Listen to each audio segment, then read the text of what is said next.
oy deganda Yevropadan yetib keldi, bu yerda yeting keldi.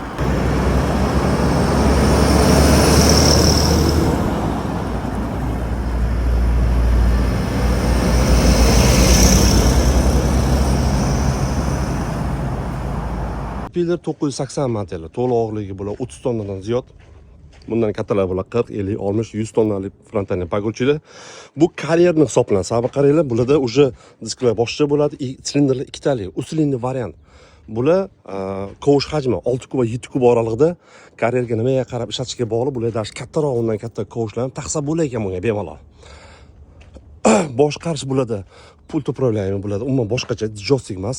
Ularni ham ko'rsatib beramiz. E'tibor bergansiz, mana joylari boshqacha. Rezinali bu karyerda toshlarga tegib sinib ketmasligi uchun. Odatda oddiy kichkina frontальный погрузчиlarda bular rezinali bo'lmaydi. Ayza karyerni samasi oladi ham turmusli bo'ladi joyi. Bemalol qimillab turgani uchun hisobiga. Bemalol sinmasligi uchun.